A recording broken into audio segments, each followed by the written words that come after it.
Hi, good morning sa inyo. Good evening, good afternoon, good day kung nasa parte kayo ng mundo. At welcome sa panibagong vlog. So kahapon si Mrs. nagkwento sa akin ng tinaasan na daw yung sweldo niya. Humingi siya ng parang pagtaas ng sweldo. So yun ang good news, di ba? Ang bad news, habang nagme-message siya sa akin, natapilok siya. Ano nangyari? Eto. Paga. Ang kanyang ang tawag dito, uncle na. Uncle to sa sa English na. Ayan paga. Sugok. Sugok. Huwag mo ibaba. So, ayun, dadalhin namin siya dun sa sa ospital para patingnan. At kumuha ako ng isang araw na leave para masamahan ko siya. Sasamahan namin ni Kuya. Sana walang pasok yung panganay namin. At ako yung ginagawa ni Mrs. tuwing umaga, di ba? Prepare ng baon ni Basti. At sana kukunti yung tao dun sa hospital. Kasi pag madaming tao dun, ang haba ng pila dun. Tapos ang problema dun, pag may naunang mass emergency, talagang inuuna nila yun. Baka aabutin kami dun ng mga 3 oras, 3 oras o 2 oras. Kaya good luck, di ba? Ang importante naman mapatignan namin yung paa ni Mrs. No? Kaka-request lang ni Mrs. na taasan yung sweldo niya. Absent ka agad. Pero wala tayong magagawa, aksidente yun, di ba? Nangyayari yun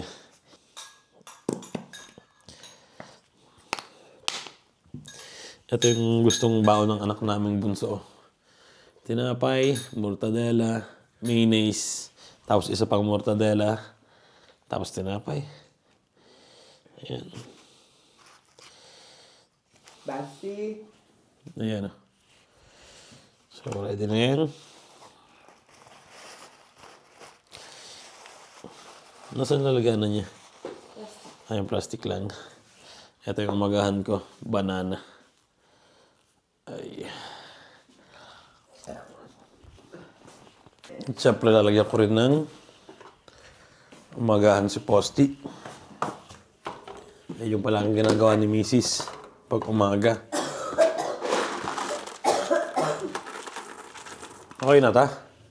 Napuno yan. Tapos konti lang. Kalahati yan. Puno pala to. Tapos konti yan. Ilagay mo na. Lagyan natin ng kalahati si Posti. Okay na. Aqua. Okay ka na. Lagyan ko rin ng tubig. Tarado muna natin to. Yo, mami. Social tong aso na to. Mineral water pa ang tubig niyan, di ba?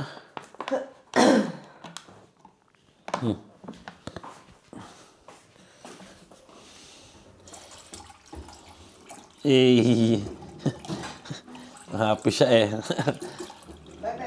Galaw yung buntot Kung ganyan ang aso, ibig sabihin happy siya.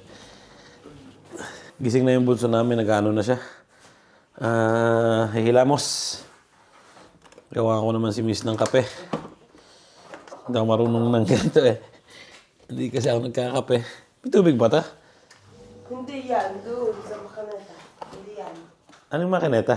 Yung maka.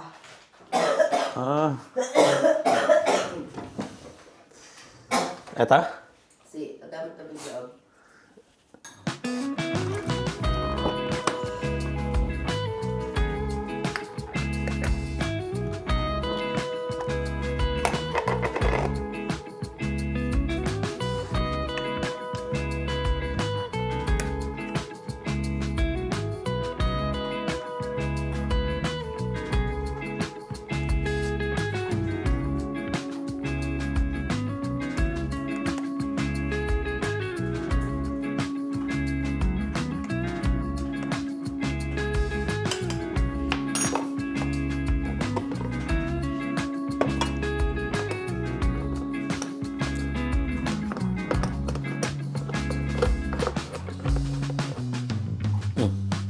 Kape ni Mrs.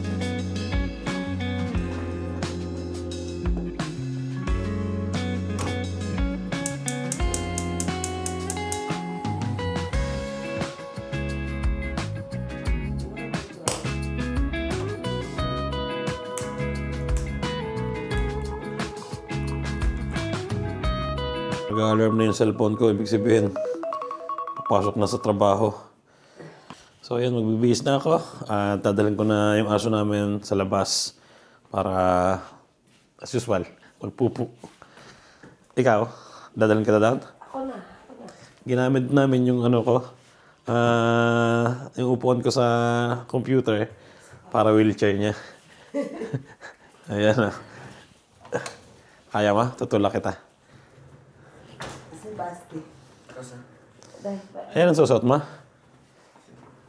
Ayan si Basti, ready na rin papunta sa school niya. Tangkad ni Basti. Mamaya maliliitan na rin ako niyan. Ni Papa, bigla laka daw si Basti. Ang tangkad ni Basti. Oh, ba't sarado pa rin? Sinarado mo ta? Yan, okay na pala. Yan. Andito na kami sa park ni Posti.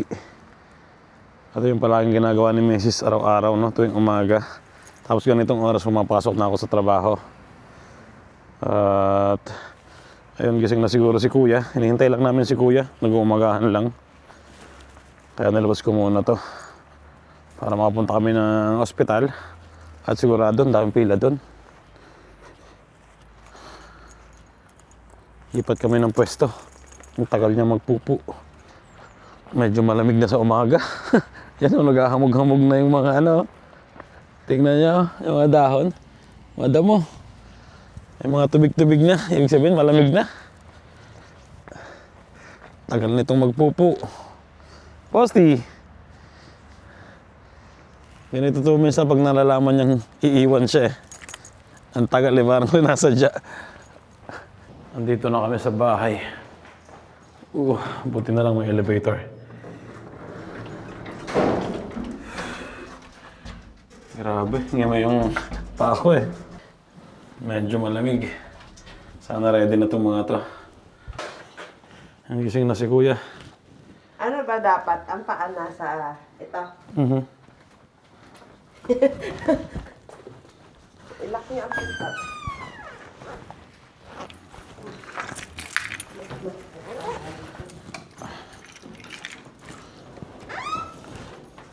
Tayo, Basti. Kus.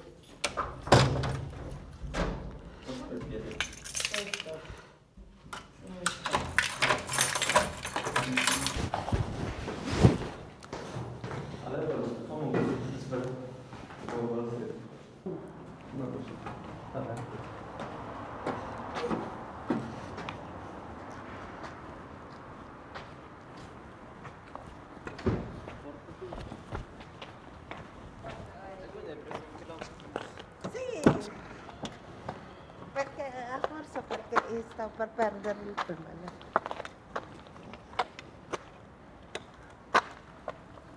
Non ho visto la ultima gradina. Semplicemente telefono e vado un attimo al mercato. Sì. Tanto. Ayun, papunta na kami sa ospital. At medyo traffic syempre. Ngayon eh, alas 8 ng umaga. Pasukan kasi ng mga school. Normal na traffic, di ba? Pero mamaya siguro wala na yan. Kasama namin si Kuya.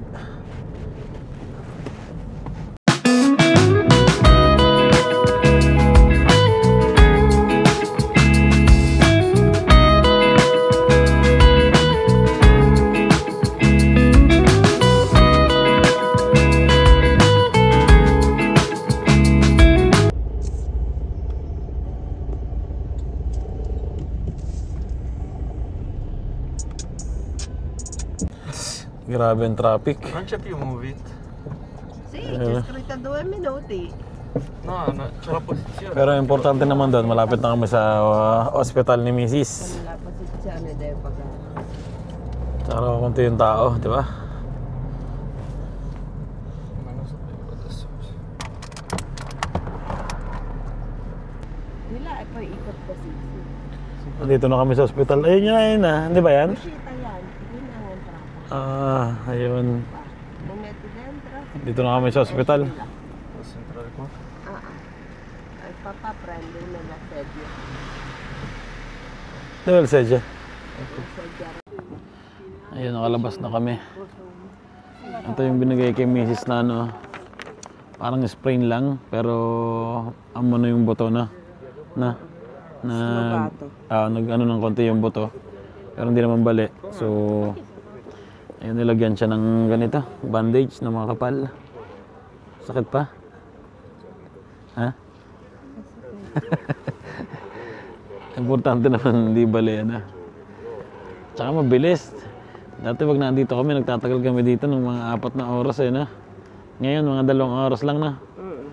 Mabilis ngayon At natawagan na namin si Kuya. Pabalik na siya dito. Galing yata siya sa market. Nag-uukay-ukay. Malapit lang naman dito yon. So, saglit lang siguro.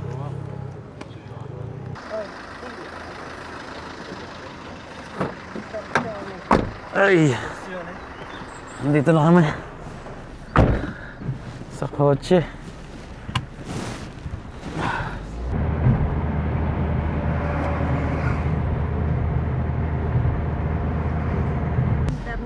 Ayun, malapit na yung bahay namin. Diyan na yung bahay namin. Pero pumunta kami sa amo ni Mrs. para kuhanin yung tungkod. Kasi meron siya dun sa amo niya. Kasi may tungkod yung amo niya. So, dadaan lang namin saglit. Dito lang yun sa taas. Tapos, nag-message pala yung amo ko. Tinatanong kung pwedeng pumasok ako ng hapon. So, yun. Magluluto lang siguro ako. Tapos, magtatanghalian and pasok sa trabaho, di ba? Sayang din yun. Ay.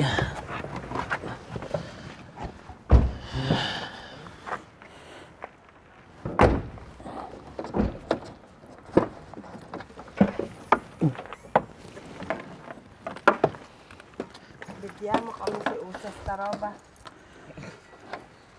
Ito, dito sa ano, ayan. Yo. Okay. Bakit? Hindi na kudaan. Parang ang baba.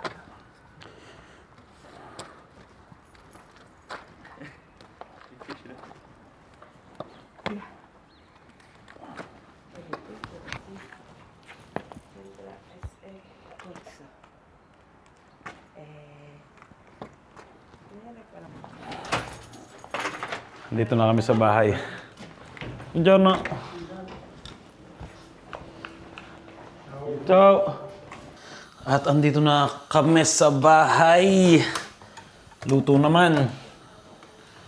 Luto ko ng pork steak para mabilis-bilis. At babalik ako sa trabaho.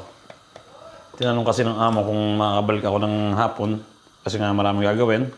So, bakit hindi, di ba? Sayang din yun. Nandito naman yung 2 bata mamaya. Yung panganay pala namin may trabaho. Si Basti, yung bunso namin nandito mamaya. Ayun, siya yung tutulong kay Mrs. At luto muna ako. Ayan. Bumili ako ng karne kahapon. 1 kilo to. Pang pork steak.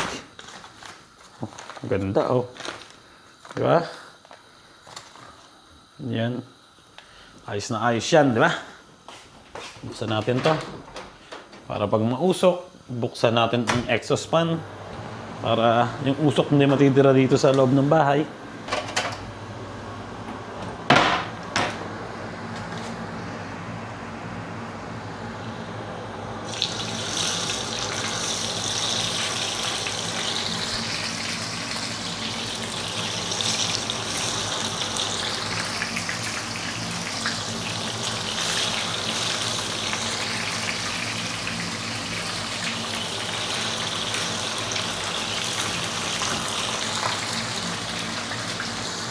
Naprito ko na yung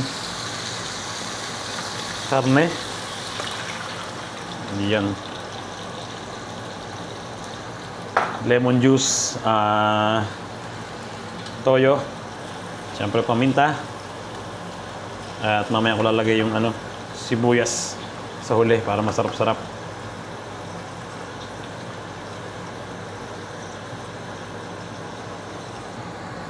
Ayun, luto na ang aking pork steak, oh. Di ba? Yan ang gusto ko. Medyo malapot yung sabaw kaya nilalagyan ko ng konting cornstarch. Tapos yung sibuyas, Hindi yung lutong-luto. Parang fresh-fresh ng konti, di ba?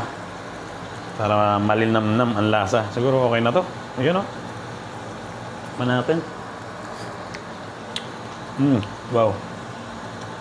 Sarap. Ayan, ready na. Pork steak. Sinaing. Pero hindi ko masyadong luto yung sinaing. Kaya, pwede ko nang patayin ng exhaust fan. Siyempre, tatakloban to. At baka may, langaw. May langaw pa rin ngayon eh. Pag kasi malamig na, wala nang langaw dito. Ultimong lamok wala. So, yan. Maaga pa naman. 11:15 pa lang. Balik ko pa sa trabaho mga 2:00. Kaya, pahinga muna ng konti. Ay, ayun, nakatulog ako. Sile. Kain na kami ni Mrs. At mamaya papasok ako sa trabaho. Ninit ko tong soup. Ginawa ko kahapon. Crab and corn. Yan o. Init.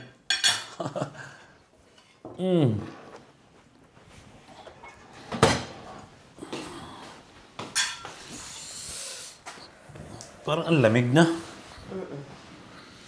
Ay. Sarap niyan. Pork steak. Kain na rin ako. Thank you, Lord.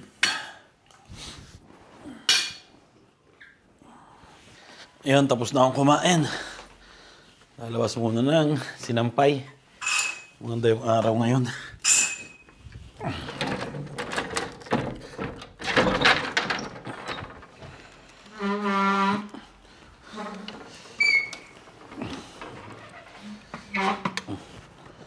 Ayan.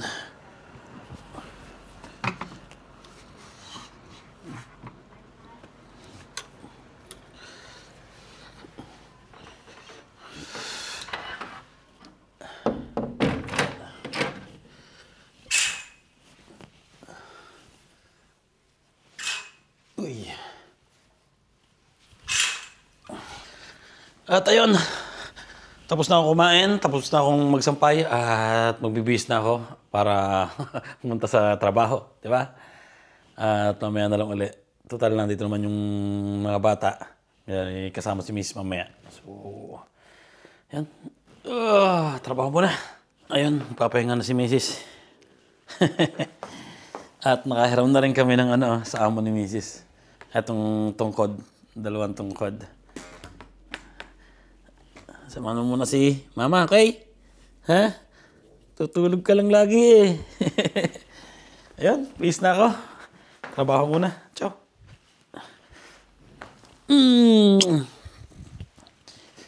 Ay, mag-aalas 8 na. Ngayon lang ako makakaupo. Ako yung nag-grocery, naglabas ng aso. At ayun, nakapagluto na si Mrs. Pilay pa yan. Ha? Kamusta? I'm fine. Okay naman. Okay na yung paa niya. Hanggang Biyernes siyang nasa bahay magpapahinga.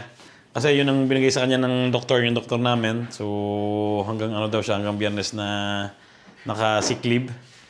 May naman yung certificate. So pag may ganun ka, dito kasi pag may ganun, talagang kailangan mong tumigil sa bahay. Bawal kang lumabas kasi minsan may darating na mga doktor na magkocontrol sa iyo kung nandito ka sa sa bahay. Minsan kokontrolin yung paa mo, kung ano man yung sakit mo. So, ayun, napaka-importante dito nun na pag may sakit ka, huwag kang lalabas ng bahay. At pag natsyempohan ka na wala sa bahay, hindi ko alam ano mangyayari doon. Ano mangyayari doon? Pag natsyempohan na wala sa bahay. Hindi ka mabayaran. Ako na. Ano na preto? Ay, ayan na. Pasta. Tinan mo may parmesan. At syempre yung ang tawag dito, beef fillet na may rucola sa ibabaw o rugula. Hindi ko alam anong tawag sa Pilipinas nito. Nalimutan kang bumiling tinapay. Kumpleto kami ngayon. Nandito si Basti, nandito si Kuya. At siyempre nandito si Posti. Ayan. Kain na. Thank you, Lord. At ayun, dito ko na rin tatapusin yung vlog namin ngayong araw na to. Sana nag-enjoy kayo. Ingat palagi. At God bless inyo lahat.